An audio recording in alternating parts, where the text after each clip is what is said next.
Bonjour à tous, avec l'aide de Dieu, nous allons étudier le Rambam, le 12e chapitre des lois de Mechira, des lois relatives à la vente.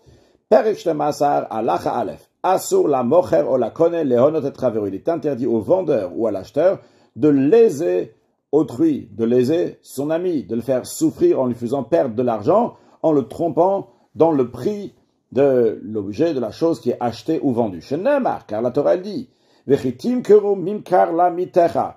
Quand tu vendras à ton prochain, au kanomiyad amitecha, ou bien que tu vas acheter de ton prochain, de notre juif, al tonu ishetachiv, ne vous lésez pas l'un à l'autre, ne vous trompez pas l'un à l'autre, ne faites pas tromper une tromperie.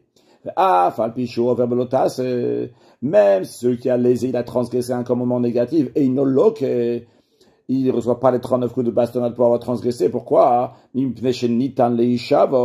Parce que c'est restituable. Et lorsqu'on peut se rattraper de l'interdiction, il n'y a pas malkout. Le Rambam rajoute encore un point. Que ce soit qu'il a lésé autrui intentionnellement. Il savait très bien que la valeur de cet objet n'est pas à temps. Et il a vendu ou il a acheté à temps. Bien qu'il ne savait pas qu'il y avait dans cette vente-là une tromperie, une lésion. Chayav le hashiv. Il est tenu à réparer la lésion. Halacha bet. Quelle doit être la lésion pour que le contractant qui a lésé l'autre soit tenu à réparation, qui doit la rendre? Shtut beshav. Et la réponse, elle est, c'est exactement un sixième. Ça se dit un sixième, soit un sixième de la valeur de l'objet, ou bien du prix payé, comme nous les avons expliqué tout de suite. Kate, ça commence à. S'il a vendu un objet, quelque chose qui vaut 6, et il a vendu à 5, au shave shisha beshiva, ou bien qu'il a vendu un objet qui vaut 6 à 7. Donc ici, il a trompé dans la valeur de l'objet, que l'objet vaut 6, il a vendu à 5 ou à 7. Au shave chamisha beshisha, ou bien qu'il a trompé sur le prix qu'il a payé, parce que il a vendu quelque chose qui vaut 6 pour 7, au shave chamisha beshisha, ou bien quelque chose qui vaut 5, et il a fait payer 6. Au shave shiva beshisha, ou bien quelque chose qui vaut 7, il a fait payer 6. Arezeo honaya, c'est une lésion qu'il a le devoir de rembourser, mais à savoir que venikna amikar, l'affaire est effective. C'est-à-dire que l'acheteur, il a acheté, ça lui appartient maintenant. Et celui qui a lésé a le devoir de rendre la lésion à celui qui s'est fait léser. Mais le principe qu'il faut retenir, c'est que la vente est effective si la tromperie, la lésion était d'uniquement un sixième. Maintenant, halacha gimel, si haïta onaya pachot miseh bechol sheu, si la lésion était moins que ça, même un tout petit peu moins, par exemple, si il a vendu un objet, quelque chose qui vaut 60 dinars, et les a vendus combien? Bachamishim ou puruta à 50, et une puruta en plus. Donc si ça serait 50 piles, alors à ce moment-là, c'est un sixième, que la différence entre 50 et 60, c'est un sixième. Mais là, il a vendu à 50 et une puruta. Donc il n'a pas trompé d'un sixième totalement, il y avait un peu moins qu'un sixième. Même si c'est juste une puruta, donc une toute petite pièce. Et il n'a pas le devoir de lui rendre cette différence de lésion. Chez Kol Pachot Mishtut, parce que chaque lésion qui est moins qu'un sixième, derech hakol limchol bo, les gens ont l'habitude donc de laisser passer, de mochel, d'y renoncer lorsqu'il s'agit donc du commerce. Évidemment, s'il s'agit d'un vol, ce n'est pas le cas. Mais s'il s'agit d'un commerce, c'est moins qu'un sixième, eh bien la personne renonce. Halacha dalet. Maintenant, si la lésion était plus qu'un sixième, même un tout petit peu plus, il a vendu quelque chose qui vaut 60 dinars, il a vendu pour 50 moins une puta. Donc, il y a ici une lésion de la part de l'acheteur qui a lésé le vendeur, plus qu'un sixième, il y a une puta en plus. Dans ces cas-là, batela mikar, la vente est annulée. Ve'amitane, et celui qui s'est fait léser, donc dans l'exemple qu'on a donné, c'est le vendeur qui a été lésé par l'acheteur. Il peut reprendre à nouveau l'objet qu'il avait a priori vendu, Et il va dire à l'acheteur, écoute, je vais te rendre l'argent que tu m'as donné, donc les 50 dinars moins une pruta, et veloïk neklal, il n'y a pas eu d'acquisition.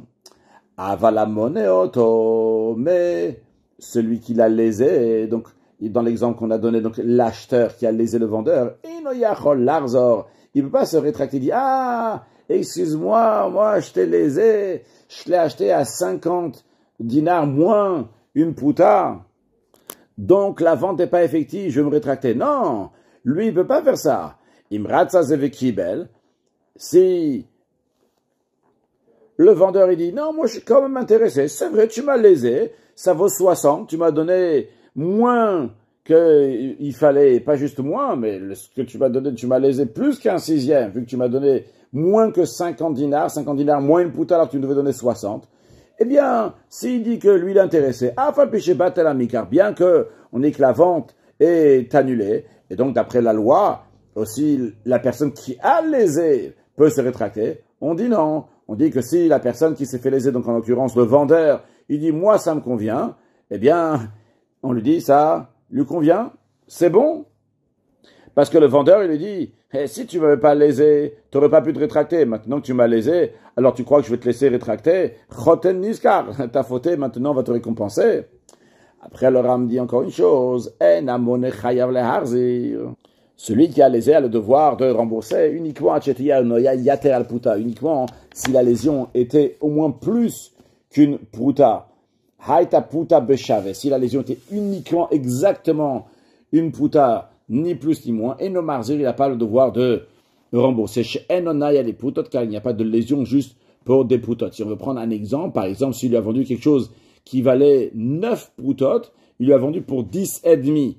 Donc, la onaya ici, donc cette lésion, c'est une pruta et demi, et c'est un sixième de la valeur de 9. Dans ces cas-là, il a le devoir de lui rendre la pruta et demi. Par contre, si c'est pile une pruta, dans ces cas-là, il n'a pas le devoir de lui rendre cette lésion.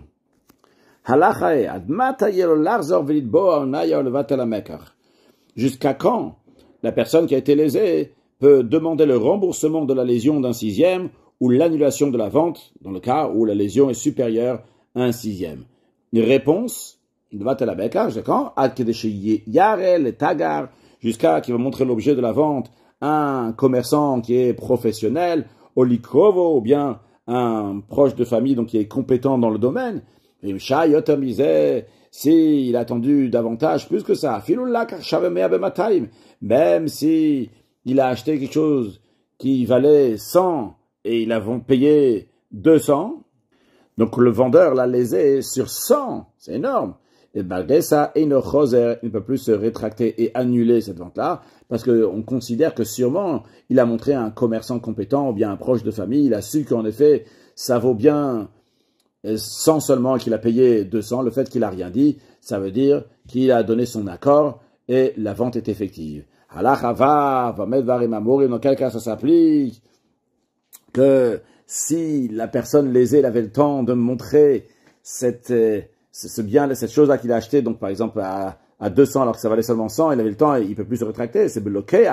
C'est uniquement si c'est l'acheteur qui a été lésé, parce que l'acheteur, il a l'objet qu'il a acheté chez lui, donc il peut le montrer à un commerçant, à quelqu'un qui est compétent.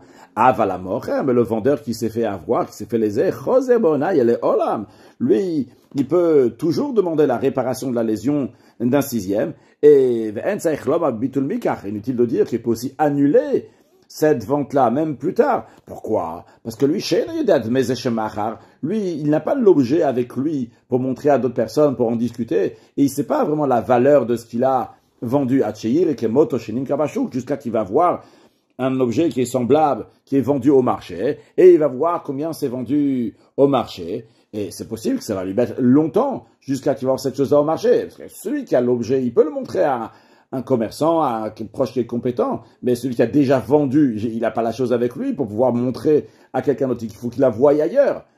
C'est la raison pour laquelle, vu que toute la raison que le vendeur, il peut toujours se rétracter. Pourquoi? Parce qu'il n'a pas la possibilité de savoir combien ça vaut tant qu'il ne l'a pas vu dans le marché. C'est la raison pour laquelle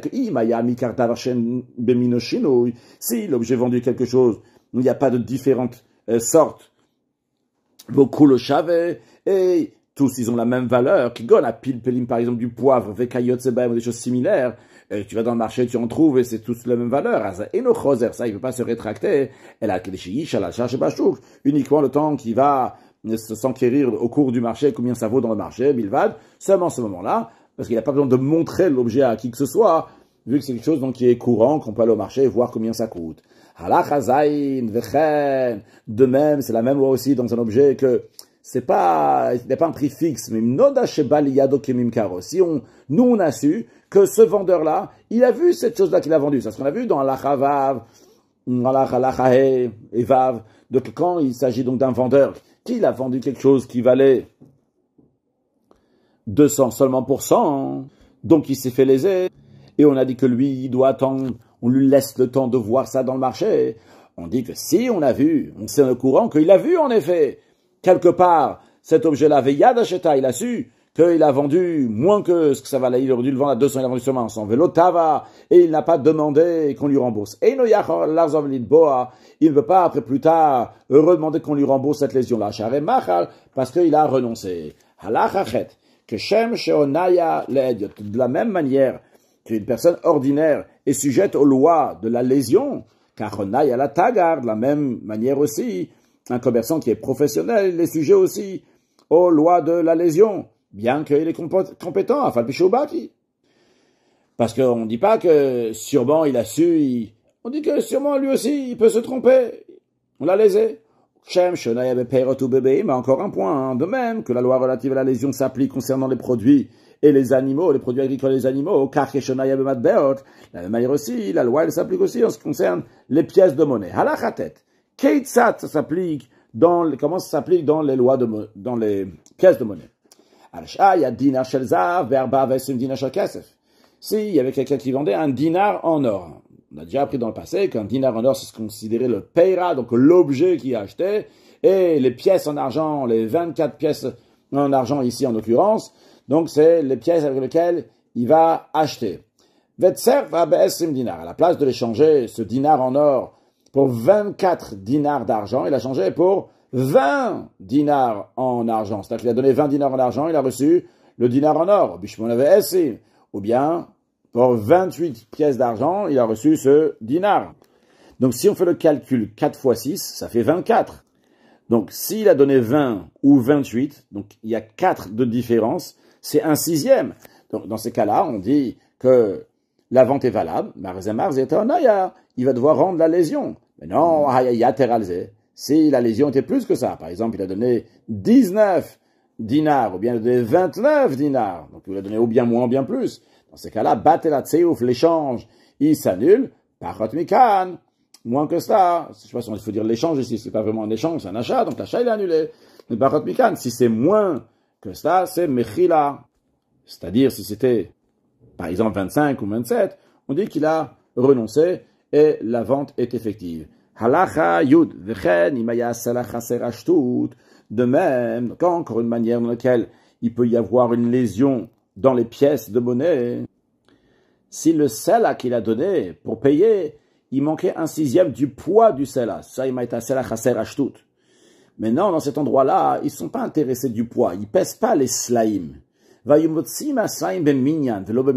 les dépenses de slime, c'est en fonction de combien de sel à slime au pluriel, de combien de slime tu ramènes, et ils vont pas peser chaque sel. Donc concrètement, il lui a donné un sel, c'est l'essentiel, n'est-ce pas? Marzira Onaya, il devra rendre ce sixième de sel qui est manquant, donc réparer cette lésion, mais la vente, elle est effective. Juste à noter que si, en effet, dans cet endroit-là, la manière qu'il paye pour les slimes, c'est pas en fonction de combien de slimes, mais c'est en fonction du poids.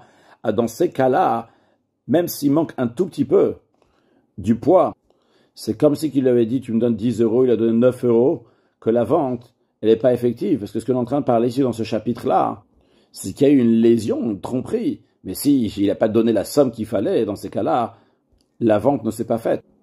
Continuons à la chayudalef. Matai chayav laharzira dinar asela. Jusqu'à quand la personne lésée, elle peut rendre le dinar ou le sel? La réponse est que ça dépend où est-ce qu'il habite. Bakrachim, s'il habite dans des grandes villes, al kedeshiyar et la shulchani, jusqu'à le temps de montrer à un changeur, ou Bakfarim, si dans les villages, que là-bas il n'y a pas d'échangeurs, Yesh Harzir Adar Shabbatot, il peut rendre jusqu'à la veille de Shabbat, parce que la veille de Shabbat, il y a les gens de village qui viennent dans les marchés, qui se trouvent dans les grandes villes, ils peuvent le monter là-bas, hein, l'échangeur, un changeur chez Emma qui rasela v'chasela v'damea et la shulchan. Pourquoi spécialement le shulchan et le changeur? Parce que il y a que un changeur qui connaît un sela et peut déterminer son manque de poids et sa valeur. Le Wadin, il en de même aussi, le mocher sfarim avanim tovot umargaliot. Il en de même aussi donc pour des vendeurs d'olives, de pierres précieuses et des perles. Ils peuvent redemander donc la lésion, les tagarim, un petit même, jusqu'à qu'ils vont montrer à des commerçants qui sont compétents dans ces livres, dans ces pierres précieuses, dans les endroits où ils se trouvent, même si ça met longtemps pour arriver là-bas. Donc il n'y a pas, on ne dit pas juste comme on a dit avant, le temps qu'il va montrer à un ami, à un proche de famille qui est compétent. Parce que pas tout le monde est compétent dans ces choses-là, uniquement des commerçants bien précis. Les filles, c'est la raison pour laquelle. S'il y a personne qui s'y connaissait vraiment dans cette province-là, il a amené ce qu'il a acheté dans un autre endroit qui est bien loin, dans laquelle là-bas, dans un autre endroit où il y a quelqu'un qui est compétent. Chez Baki, bien que le compétent, il est arrivé dans cette ville-là, donc longtemps après, Vodio, et il a informé Sheta qu'il s'est trompé dans la valeur.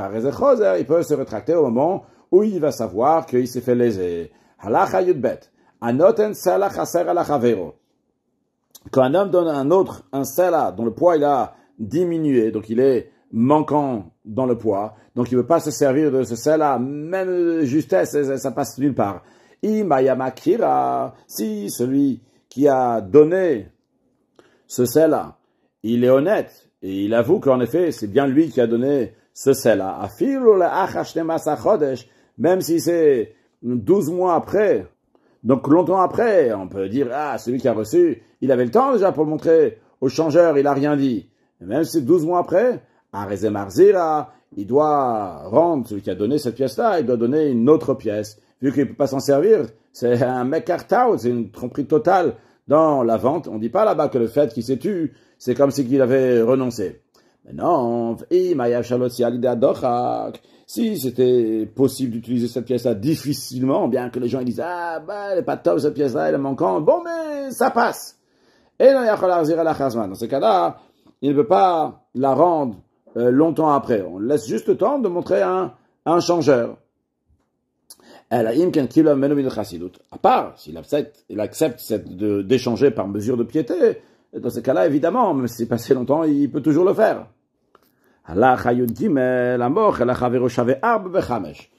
Quelqu'un qui vend à autrui un objet qui vaut 4, il vend pour 5. Ici, il y a plus qu'un shtut de lésion, il y a plus qu'un sixième de lésion. Donc, la vente est annulée, comme on a expliqué dans la Chadalet. Mais il n'a pas eu le temps de montrer à un commerçant compétent ou à un proche qui est compétent. Et entre-temps, cet objet-là, maintenant, il vaut plus cher. Maintenant, il vaut 7. Donc c'est vrai qu'au début, cet acheteur-là, il s'est fait léser. Et il a payé 5 à la place de 4. Mais maintenant, cet objet-là, il vaut plus 4. Il vaut 7. Donc dans ce cas-là, il est plus perdant maintenant. Eh bien, l'acheteur, s'il veut, il peut se rétracter et dire, écoute, tu m'as trompé, reprends cet objet-là et rends-moi les 5. Bien que maintenant ça coûte 7. S'il veut s'en débarrasser, il peut repartir chez le vendeur. Le vendeur devra lui reprendre. Par contre, le vendeur qui a trompé l'acheteur, lui, ne veut pas se rétracter. Pourquoi? L'acheteur, il dit au vendeur, si tu m'avais pas trompé, tu m'avais vendu cet objet qui valait 4 vraiment pour 4, tu n'aurais pas pu te rétracter. Et maintenant que tu m'as trompé, tu m'as lésé, tu vas gagner, que tu peux te rétracter. Comment est-ce possible qu'un fauteur va être gagnant? Tu ne veux pas tirer profit maintenant de ce que tu as fait, cette méchanceté que tu m'as fait? De même, dans le sens inverse, que le vendeur, il a vendu quelque chose qui valait 5 à 4, donc l'acheteur, il a trompé parce qu'il a acheté à 4, alors c'est 5. Donc, l'acheteur, il a entre guillemets gagné. Maintenant, Vezal ve'amad beshalosh. Maintenant, l'objet, il vaut seulement 3. Donc, d'après ce qui s'est passé, la situation actuelle, le vendeur, il n'a rien perdu. Mais, imaginons que l'acheteur, maintenant, il veut rendre l'objet. Il dit, ah, c'est pas la bonne valeur, il y avait ici un shtout, il y avait une lésion d'un sixième. Non. Le vendeur, lui, peut se rétracter s'il veut. Pas l'acheteur. Pourquoi? Parce que le vendeur dit à l'acheteur, c'est pas parce que tu m'as trompé et que tu m'as acheté quelque chose qui valait 5 à 4 et qui maintenant, il vaut 3 et toi, tu veux te rétracter. Tu vas pouvoir te rétracter, encore une fois, par chot et paniska. C'est chot ta faute, non, tu vas pas être gagnant. Quelqu'un qui il vend quelque chose qui vaut 5 pour 6. Donc ici, c'est le vendeur qui a lésé l'acheteur, il a lésé dans un shtout, dans un sixième. Donc la règle, elle est, comme on a appris dans le passé, que l'achat, il est effectif, juste il doit rendre le sixième.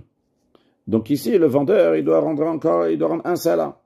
L'acheteur, il n'a pas eu le temps de le montrer à un commerçant compétent ou un proche qui est compétent. Maintenant, il vaut plus. Maintenant, l'objet qui a acheté, qui valait seulement 5, il a payé 6. Maintenant, il vaut 8. On dit au vendeur, tu dois rendre un seul que tu l'as lésé. Parce que ça y est, quand on a déjà dit, quand il y a juste un sixième de tromperie, eh bien, l'achat, il est effectif. Donc, il doit rendre, l'achat, il a déjà été fait, il doit rendre ça. A priori, la montée, il coûte plus cher maintenant. Ok, tant mieux, il coûte plus cher, mais c'est Birchut Lokach, ok, c'était déjà dans la possession de l'acheteur qu'il a pris plus de valeur. De même, s'il a vendu quelque chose qui vend 6 pour 5, ici, donc qui est-ce qui a lésé? C'est l'acheteur qui a lésé, parce qu'il a payé seulement 5 pour 6. Maintenant ça coûte moins cher. Maintenant ça vaut seulement 3. Donc en fonction de la valeur maintenant, le vendeur, il n'a rien perdu. C'est vrai qu'au moment de la vente, l'acheteur, il a lésé le vendeur, parce qu'il a donné seulement 5 à la place de 6. Mais maintenant, ça vaut seulement 3. Malgré ça, on nous dit, il n'y a pas ici de rétraction. On nous dit, l'acheteur, il doit rendre donc, un seul lequel il a trompé. Parce que la vente est effective. Et c'est dans le domaine, c'est la possession donc, de celui qui a acheté de l'acheteur que ça coûte moins cher. Et en effet, donc il a perdu. Conclure avec un mot de Chassidut, on a vu que s'il habite dans un village, il doit attendre jusqu'à la veille de Shabbat, que la veille de Shabbat, il va aller au marché, là-bas il y a des gens qui s'y connaissent, dans les grandes villes, il y a des changeurs. Alors spirituellement parlant, le Rabbi dit, des fois, il y a un manque dans le service du juif envers Kadosh Baruch Hu, il n'a pas servi à Kadosh Baruch Hu comme il fallait, c'était chez l'Olishma, et il y a peur, un doute dans le kinyan, dans l'acquisition. L'acquisition, c'est le travail du juif, de faire Kodesh Amivat, Kadosh Baruch Hu, il a acquis le ciel et la terre. On le dit, quand c'est le Erev Shabbat, quand on est dans le 6e millénaire après Chatzot, il faut se dépêcher pour acheter des choses pour Soudat Shabbat. Chatov achol chatov ushtei. Qu'il faut faire beaucoup de choses, plein de choses avant que Mashiach il arrive. Alors à ce moment-là, on dit, il n'y a pas de hona, il n'y a pas de lésion. Et le mekar kaya, mais la vente, elle est effective. Et particulièrement, lorsqu'il y a le sujet de Yir Lekov, le temps qui va monter à son proche. C'est quoi l'ignan spirituellement? Parce que le travail est de manière de Avat Yisrael. Ishedreo Yazoru. Et c'est comme c'est connu, ce que l'Admour Hametzaï dit, que c'est comme quand il y a deux nefesh alokit, deux âmes divines contre un nefesh abamit, une nefesh abamit, une âme animale, c'est sûr et certain qu'il n'y a pas de hona, il n'y a pas de lésion. Donc le kinyan et le bishleimut, l'acquisition, elle est à la perfection. Mashiach na, une excellente journée.